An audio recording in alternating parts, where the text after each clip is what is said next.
Tulisema ukitaka kujenga slab ya nyumba yako, unajenga na technology mpya ya beam to beam flooring solution. Hii ni technology ambayo ni formless. Haina mambo ya miti, hakuna mambo ya trappers. Beam zenyewe zinakalia juu kama vile unavyokuwa ukijenga bridge. It's very cost effective.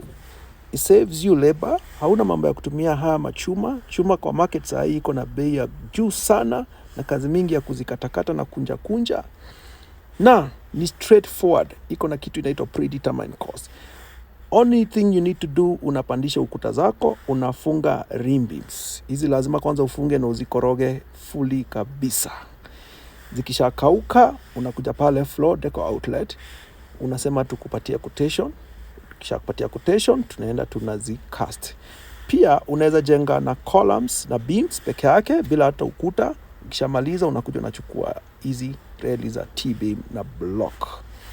It's very simple with a predetermined cost. The only thing that you need is the drawings. Sisi hizi ndio pre-stressed T-beam. Zinakuja zikuwa reli, ndani ziko na technology tu mpya ya stressing concept.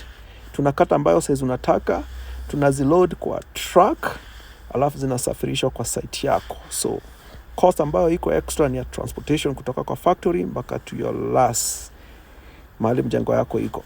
Hizo block zina interlock katikati ya hiyo beam, zina interlock hapo ndani. Ni kazi rahisi ambayo haihitaji expertise, inahitaji tu jamaa mkono na jamaa mmoja ambaye anaelewa mahali beam inafaa kuingia. Unaona vile hizo blocks zina interlock, ziko hollow ndani. Hiyo hollow section inapunguza kelele, maybe watu wanarukaruka huko juu. Unaweza pitisha services zako hapo ndani.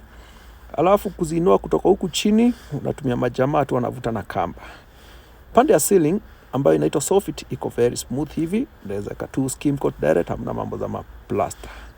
Pande ya juu wheelbarrow zinapita, alafu kuna watu wawili tunahitaji sana ambaye ni plumber na jamaa wa electrical lines, anapitisha pipe zake za stima na plumber anaweka floor trap zake na segment za choo.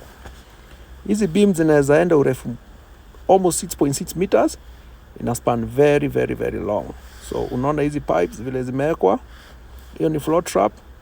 In under the ceiling, iko very very smooth, iko straightforward, zime interlock vizuri sana. Na pia ukitaka light ipite through hizo beams, unaacha segment moja utaweka hizo mablocks, unaweza pitisha light ndani.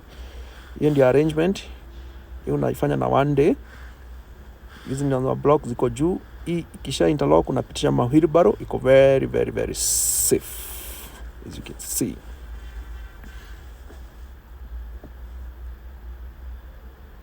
So tunafanya floor covering juu, unaweka kokoto kadogo ka 50 mm peke yake, una vibrate.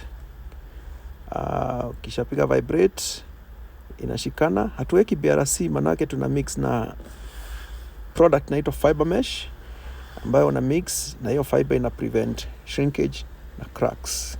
The same thing BRC yo ufanya. Then unaweza tumia hiyo bull float unalainisha floor inakuwa iko smooth na inakuwa equal level. Karibuni Floor Deco.